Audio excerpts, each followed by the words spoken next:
It should have gone down. Every rule said it should have below a ZSU-23 for Shilka. Anti-aircraft battery locked its quad barrel skyward.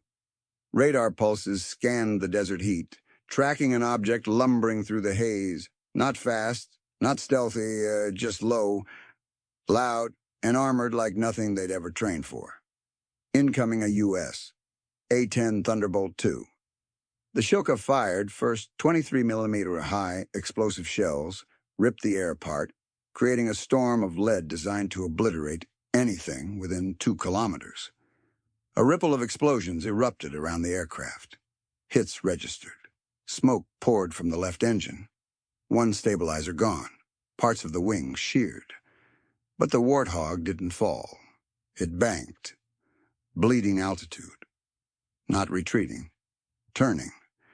And then it screamed back, diving straight into the kill zone with a roar that wasn't engine, but cannon. The GAU-8A Avenger.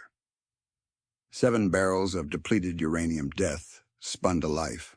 In under 2 seconds, 30mm rounds tore through the ZSU's armor, detonating fuel and ammunition.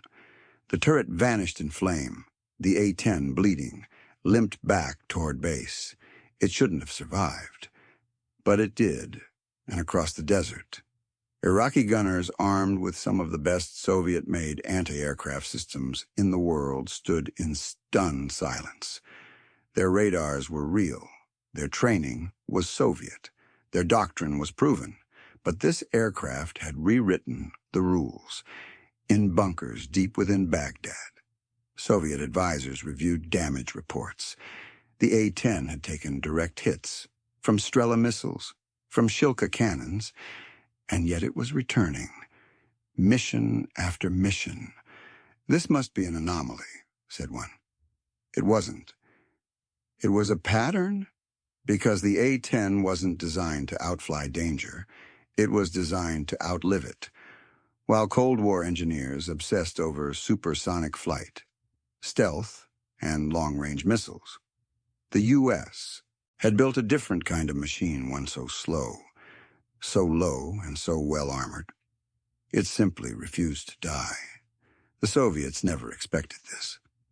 But in the burning sands of Iraq, their most advanced air defenses were being humiliated not by some future weapon, but by a steel monster with straight wings, a titanium bathtub, and a gun bigger than most tanks.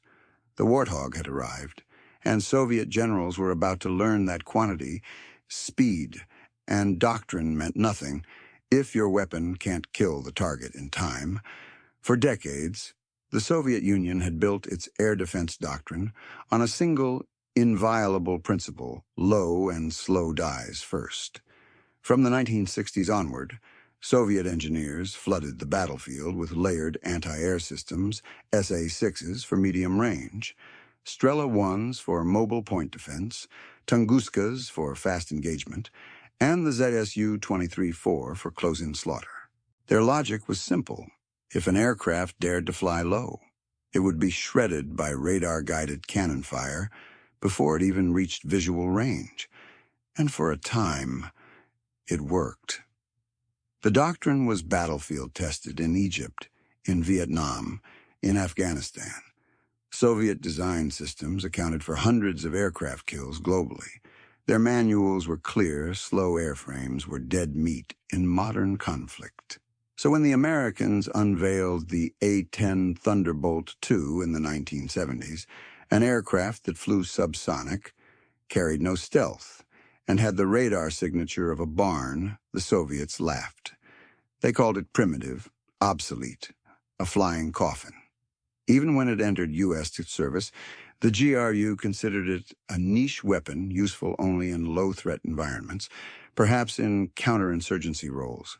They never imagined it would be sent into the teeth of a Soviet-designed air defense grid. So in 1991, when A-10 started flying over Iraq home, to one of the densest concentrations of Soviet OAA and SAM systems outside Eastern Europe, Soviet observers expected a massacre. Instead, they got a massacre of a different kind, Because the A-10 didn't just fly into the kill zones, it survived them. Worse, it fought back. Relentlessly, the Iraqis, trained on Soviet doctrine, reacted by the book radar tracking, predictive fire zones, layered engagements, but none of it worked as expected. The A-10s would come in low, drop flares, absorb damage, and keep going. Some aircraft came back with vertical stabilizers gone, others with one engine out, still others with over 350 holes in the fuselage. And yet, they came back. The Soviet doctrine didn't account for that. The room of wrong assumptions filled with diagrams, radar tables, and intercept protocols had no answers for an aircraft that could take the hit, press the attack, and limp home. The A-10 wasn't ignoring the threat. It was built to endure it. And that made it the most dangerous thing Soviet air defenses had ever seen. A target that wouldn't go down, a gunship that killed tanks, a warplane that defied their kill equations, in a war where one aircraft could fly 10 sorties in a week, shrug off hits, and destroy an entire armored battalion. The wrong assumptions weren't just outdated, they were fatal. Soviet air defense doctrine was a masterpiece of layered lethality. On paper, it was flawless. A symphony of surface-to-air missiles, radar-guided guns, and mobile units arranged to eliminate every possible intrusion vector. High-altitude bombers intercepted by SA-2s and SA-5s, medium-altitude fighters snared by SA-6s and SA-3s, low-flying attackers tracked and shredded by Shilkas, Strelas 1s, and shoulder-launched SAMs. It was built to deny the sky, and that system was exported across the world, especially to Iraq, a client state bristling with Soviet weapons. Over 10,000 surface-to-air missiles, hundreds of radar sites, dozens of self-propelled gun systems all arranged to create the densest anti-aircraft network seen since World War II. In this hostile grid, no American aircraft should have lasted more than one mission, but the A-10 refused to comply. The doctrine assumed air superiority would be broken by high-tech fighters and stealth platforms. It never accounted for something as stubborn, as slow, and as survivable as the A-10. And that's where the collapse began, because Soviet doctrine didn't just measure aircraft by speed or agility, it measured cost-effectiveness per kill. It assumed that any cheap ground-based system could destroy a low-speed jet with minimal expenditure. But with the A-10, the math inverted. Every failed interception wasted expensive munitions. Every mission flown by an A-10 killed tanks, destroyed artillery, and obliterated armored columns. One Warthog could return to base with its engine failing, its wings torn, its tail shredded, and still fly the next day. This wasn't war by exchange ratio. It was attrition on Soviet hardware. The Shilkas couldn't track it consistently in nap-of-earth profiles. The Strelas 1s couldn't keep a lock through the flares. The radar net was too slow to respond to the A-10's sudden pop-up attacks. And worst of all, when the A-10 struck, it didn't miss, with the GAU-8A Avenger cannon firing 3,900 rounds per minute of depleted uranium. The A-10 could tear through even the most advanced Soviet tanks from the top down.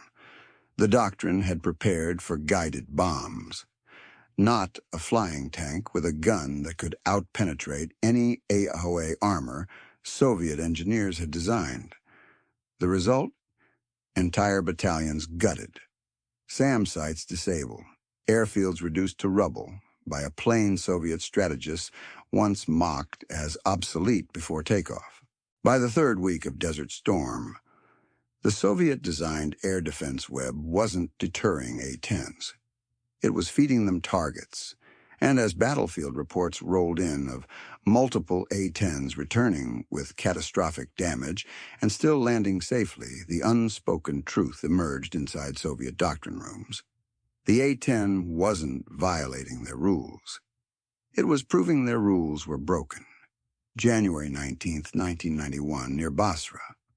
A flight of A-10s from the 23rd Tactical Fighter Wing was assigned to hunt down a heavily defended Iraqi armored column moving south toward coalition lines. Intelligence warned of dense AAA concentrations and mobile SAM units, mostly Soviet-made, including SA-13 Gopher launchers and ZSU-23-4 Shilka systems. Captain Paul Johnson flew one of the lead A-10s, his objective knock out armored vehicles before they reached a canal crossing. What he didn't know until it was too late was that he was flying into a kill box. His Warthog screamed in low at treetop level. Dust and smoke camouflaged the enemy armor. Suddenly, the ground lit up. Tracers from the Shilkas stitched the sky. Johnson's cockpit shook as 23mm rounds slammed into the fuselage. A moment later, a Strela missile locked on. Flare countermeasures fired too late. The missile slammed into his right engine. Explosion. Fire. Damage alerts blared. Most aircraft would have gone down immediately. But the A-10 didn't obey that script. Johnson pulled into a turn, dropping even lower.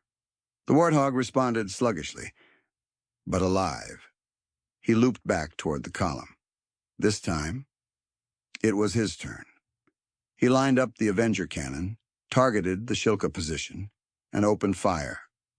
A half-second burst, 60 rounds ripped through sandbags, steel, and bodies. The cannon's recoil was violent enough to slow the plane mid-flight. The A-Lale site vanished in a fireball. Despite heavy smoke, a missing engine, and a compromised hydraulic system, Johnson kept attacking, destroying 2 BMPs and a command truck before limping back to base.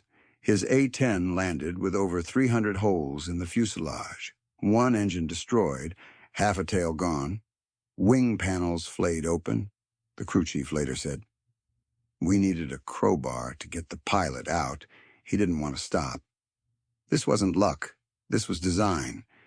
The A-10's titanium-armored cockpit, nicknamed the bathtub, had saved his life. The redundant flight systems had kept him in the air. The low stall speed let him maneuver, even when crippled. And the aircraft's rugged undercarriage absorbed the brutal emergency landing.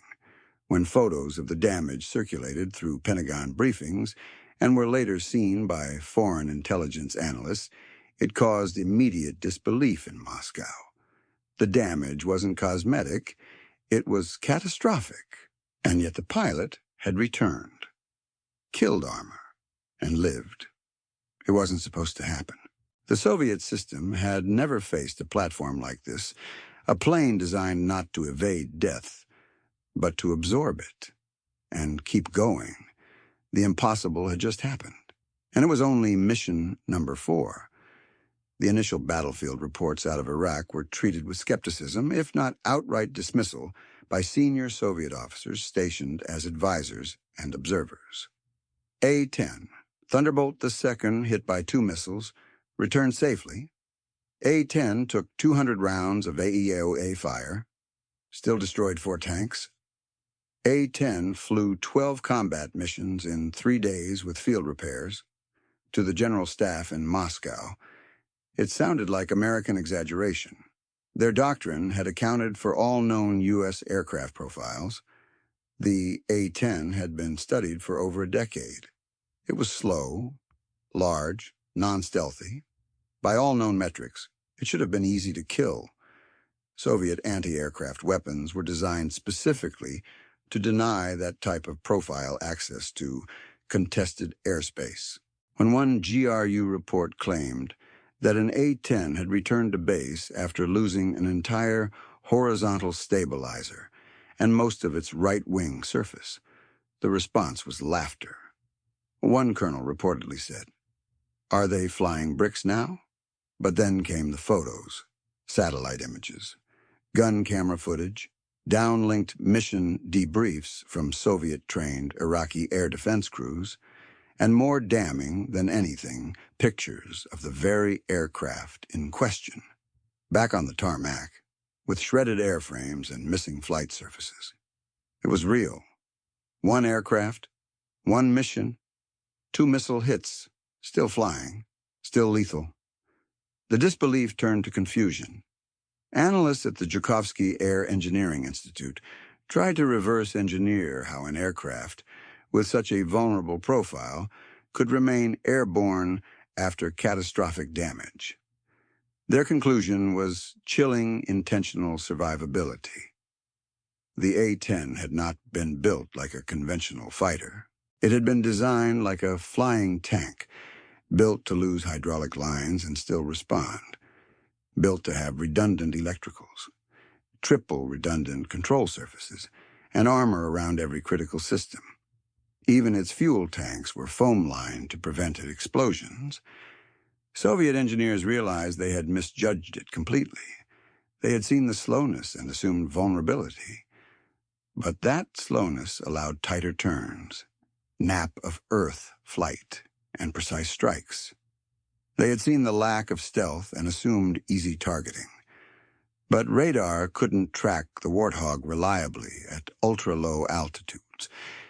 They had seen the straight wings and assumed outdated design. But those wings let it loiter and kill for hours. In quiet meetings, generals in Moscow reviewed the mounting failures of the very systems they had exported Shilkas, Strela 10s, SA-8s against a machine that, on paper, was never supposed to survive. The A-10 didn't just defy Soviet expectations.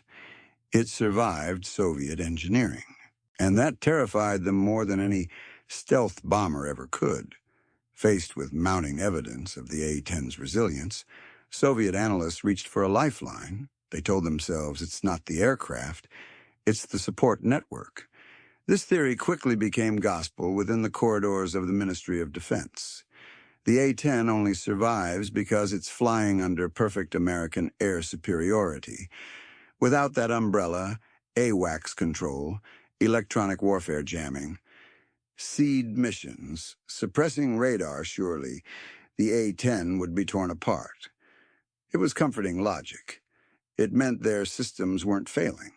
It meant the Iraqi SAM operators weren't incompetent. It meant the entire doctrine of Soviet integrated air defense was still intact, just overwhelmed by American coordination, not design flaws. But this theory had one fatal weakness. It wasn't true. Combat logs from Desert Storm revealed that dozens of A-10 sorties were flown without said escorts, without ECM pods, and in radio silence. In some cases, A-10s were the first to enter hostile airspace. They weren't being protected. They were leading the attack. And unlike fast jets, the Warthogs didn't scream in at Mach 1 and pull out in 5 seconds. They loitered. They circled over enemy formations for 30, sometimes 60 minutes, picking targets, coordinating strikes, firing cannon bursts with impunity. The data didn't lie. A-10s were shot at, hundreds of times, hit even, by missiles, by shells, by fragments, and they kept returning. One mission report documented a Thunderbolt that survived a direct Strela 1 impact and continued to destroy multiple T-72s before returning to base solo. But still, Soviet theorists doubled down. They claimed, these are one-off events, lucky flights. Eventually, they'll start falling. But that day never came. Across 8,100 sorties, only 7 A-10s were lost. And even then, some losses occurred during search and rescue missions, themselves operations, that proved how committed the aircraft and pilots were to surviving and completing the mission, not just attacking. Every time a Warthog came home, riddled with holes and covered in soot, the theory cracked, because this wasn't a fluke. This was design-defeating doctrine. The A-10 didn't need protection. It was the protection for ground troops, for convoys, for rescue teams, and the belief that Soviet guns and missiles could contain it. That belief was dead on the runway. When the support umbrella myth collapsed, Soviet strategists reached for a final excuse: the Iraqi operators. If our weapons failed, they reasoned, then surely it was the fault of those who pulled the trigger. This theory spread rapidly through Moscow's defense circles. The problem wasn't the SA-13 or the Shilka or the Strela. It was the training, the discipline, the execution of Iraq's air defense forces. After all, Soviet instructors had only limited control. The Iraqis were using Soviet gear, but not Soviet rigor. On paper, it sounded plausible, but it was dead wrong, because Iraq's air defense units weren't amateurs. Many had been trained directly by Soviet advisors, some of whom remained embedded during Desert Storm. Iraqi officers had studied in Moscow. Their manuals were written in Cyrillic. Their radars were calibrated by Soviet contractors. Their air defense strategy was Soviet air defense strategy. The missile crews followed the playbook. The A-10 gunners fired in overlapping belts.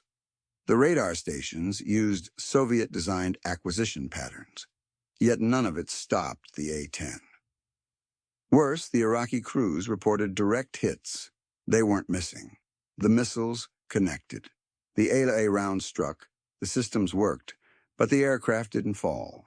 Even in interviews years later, Iraqi commanders admitted their horror.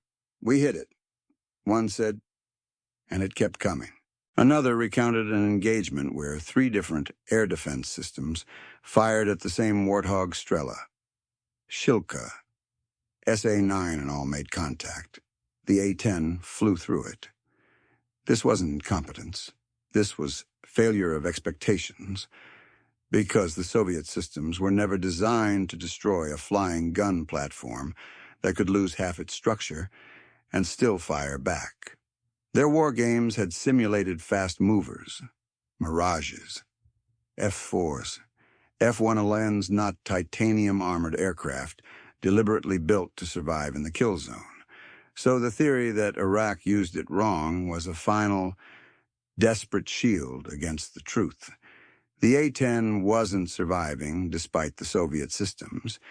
It was surviving because it had been designed to ignore them. That wasn't a flaw in Iraqi execution. It was a flaw in Soviet design assumptions.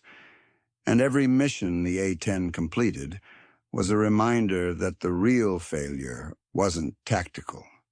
It was conceptual. The A-10 wasn't a secret. It was a slow, ugly, noisy machine that had been flying since the late 1970s. It had appeared in air shows, defense expos, and NATO drills. Soviet satellites had photographed them. GRU agents had documented deployments. Radar signatures had been logged. Technical specs were known. And still, they didn't see it coming. The Soviet military intelligence complex had dismissed the A-10 from the beginning, not because of a lack of data, but because of a failure of imagination. The GRU considered it obsolete before its first mission.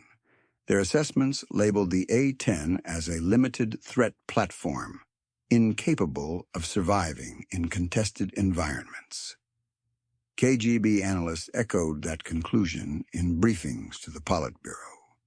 When A-10 squadrons deployed to West Germany in the 1980s, Soviet planners waved it off as defensive theater.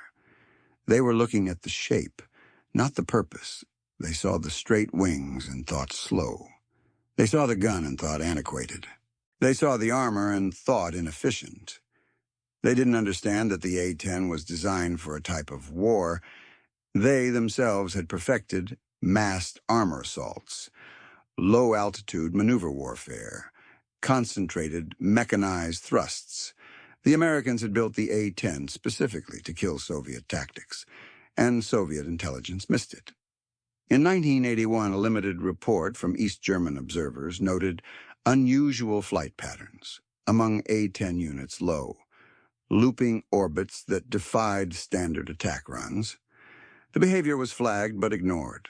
In 1985, a GRU field office acquired training manuals for U.S. forward air controllers that emphasized A-10 coordination with frontline ground troops in real time. Again, ignored. By 1990, internal memos began to express mild concern. One analyst noted that the A-10 appears to be operating in doctrinal opposition to established U.S. fast jet tactics. But by then, the invasion of Kuwait had already begun. Desert Storm was weeks away. When the air campaign started, the A-10 hit hard. But it was the duration of effectiveness that shocked Soviet observers. It didn't break after the first missions. It got stronger, more accurate, more lethal, and more untouchable. That's when the true intelligence failure became undeniable. They had predicted an American reliance on technology, precision, speed, stealth. Instead, they were witnessing the triumph of endurance. And because they had dismissed the A-10 as primitive, they never built a counter. There was no Soviet equivalent, no aircraft designed to loiter, absorb fire, and destroy armor one tank at a time. Their jets were too fast, their helicopters too vulnerable, their systems too centralized. The GRU didn't misidentify the A-10. They misjudged its philosophy, and when the first Iraqi tank battalions were wiped out by a gunship that looked like it belonged in a scrapyard, Soviet intelligence finally understood they hadn't underestimated the A-10. They had underestimated what it meant to survive. The A-10 was never meant to win alone. It was the visible tip of a system the Soviets never fully understood, a complete American ecosystem designed not to dominate the sky with speed or stealth, but to grind enemy forces into dust with coordination, resilience, and overwhelming efficiency. The Warthog's effectiveness didn't come from high technology. It came from the architecture that surrounded it. First came the EYES satellite surveillance, J-STARS, and reconnaissance drones feeding the live battlefield data. Target grids were handed down to forward air controllers, embedded with armor divisions. These ground teams marked tanks, convoys, and artillery positions with the lasers and radios. Next came the rhythm. A-10s didn't fly in to drop and flee. They loitered. They circled for 30, sometimes 60 minutes, communicating with units on the ground in real time, adjusting to moving targets, revisiting bombed positions to finish off survivors. Then came the teeth, the GU-8, a Avenger cannon, firing armor-piercing depleted uranium at 3,900 rounds per minute. Each projectile had more kinetic energy than a rifle grenade. No Soviet tank could survive a top-down strike from it. No APC could absorb more than a single hit. But even this wasn't the full system. The A-10's maintenance cycle was part of its magic. Most aircraft required specialized hangars and computer diagnostics. The A-10 could be repaired in a sandstorm by a small crew using field tools. Swappable engines, bulletproof redundancies, reinforced gear for rough landings. It was a weapon that could absorb abuse, land broken, be patched overnight, and fly the next day. This wasn't just design. It was doctrine made metal. While the Soviet Air Force relied on centralized command, pre-mission briefing packets, and static target lists, the A-10 operated dynamically. It hunted, it adapted, it partnered with real-time observers on the ground, something Soviet aircraft weren't built to do. And then there was morale. Pilots flying A-10s didn't see themselves as elite strike operators. They called themselves grunts with wings. They knew the names of the units they supported. They read after-action reports from the tanks they saved. It wasn't about sortie counts. It was about impact. One A-10 could fly 3 to 4 missions a day. That meant dozens of Iraqi tanks, trucks, and artillery positions gone every single day.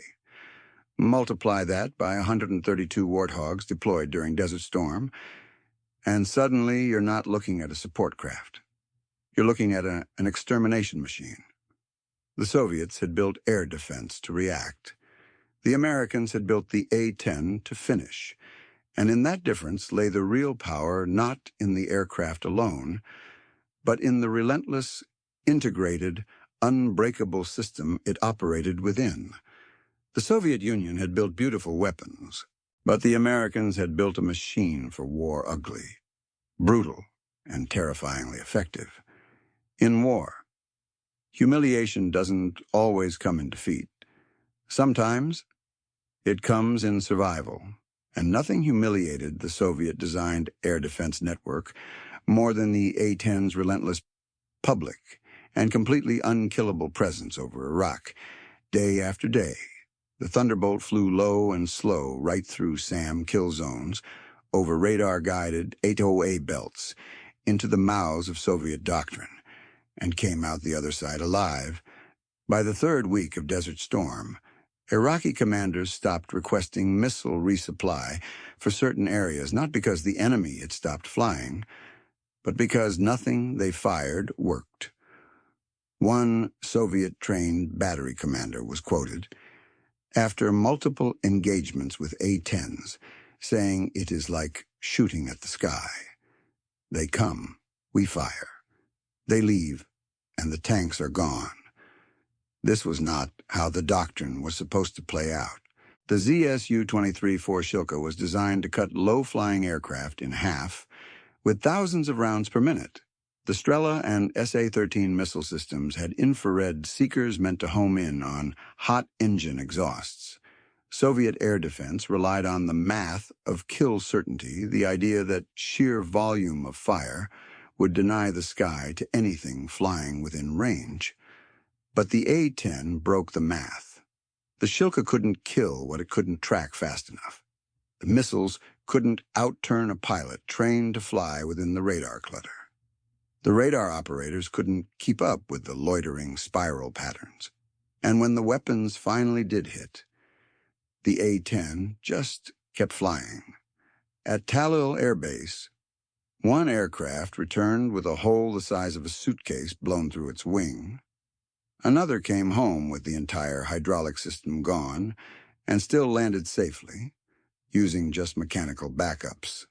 Soviet engineers, when shown the damage, said no aircraft should be able to do that.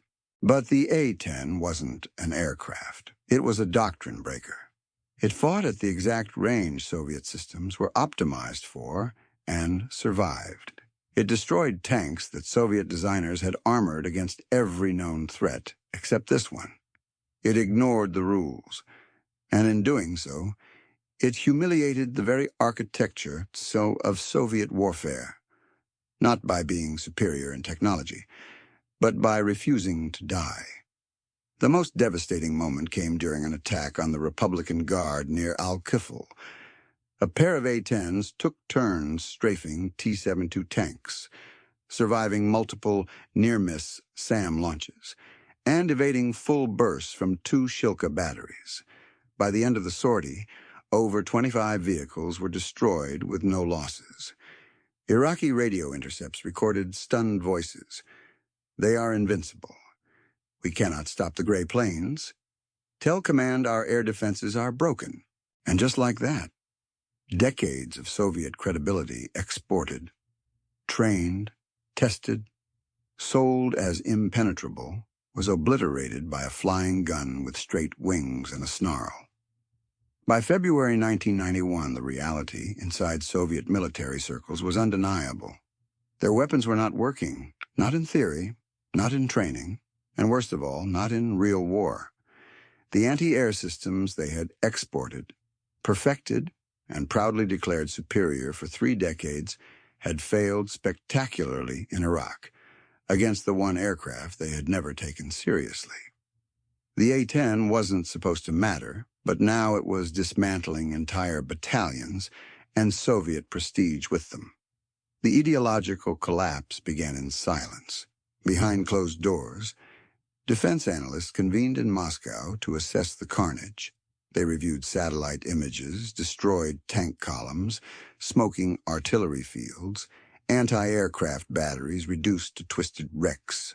Almost every location showed the same signature, 30mm strafing runs, executed with clinical precision. The culprit was always the same Thunderbolt II. It wasn't a strategic bomber. It wasn't stealth. It wasn't hypersonic. It was slow, loud, obvious, but it lived. And because it lived, it could destroy everything that couldn't kill it fast enough. Soviet doctrine had never accounted for this kind of attrition. Theirs was a model of first-strike parity, whoever saw and shot first. Won. But the A-10 was rewriting that law. It saw you, it shot you, and it survived your shot in return. There was no countermeasure for this. Even worse, there was no Soviet equivalent. The Su-25 Frogfoot came closest, but it lacked the armor, the survivability, and the brutally efficient gun, and the Soviet military, which had always invested heavily in high-speed, high-tech air combat platforms, suddenly found itself without a response to a subsonic tank killer. This wasn't just a battlefield defeat. It was a conceptual collapse, because if one American aircraft could do this to an Iraqi army, trained, equipped, and advised by Soviet officers, what did that say about the survivability of Soviet divisions themselves? The nightmare scenario emerged. What if NATO unleashed a full A-10 assault on Eastern Europe, tens of thousands of Warsaw Pact tanks, trucks, and artillery reduced to burning hulks in days, entire front lines dismembered, not by stealth, not by bombers, but by flying cannons that refused to die? Suddenly, every parade showcasing SAM launchers and radar vehicles looked hollow. Every export brochure for unbeatable UBA systems rang false, and the very pride of Soviet battlefield supremacy, the layered air denial grid, was exposed as a paper tiger inside Soviet air doctrine headquarters. A colonel wrote in a now declassified note, "We train to shoot down fast jets. They built a slow one that survives us all." It wasn't just a tactical oversight. It was a philosophical defeat. Today, the A-10 Thunderbolt II still flies, decades after the Cold War ended, after Iraq, after Afghanistan, after every war that wasn't supposed to need it. It's still here. The aircraft that Soviet generals laughed at is now the longest-serving tactical ground attack platform in American history. It was never pretty, never fast, never cutting edge, but it did something no other aircraft could do.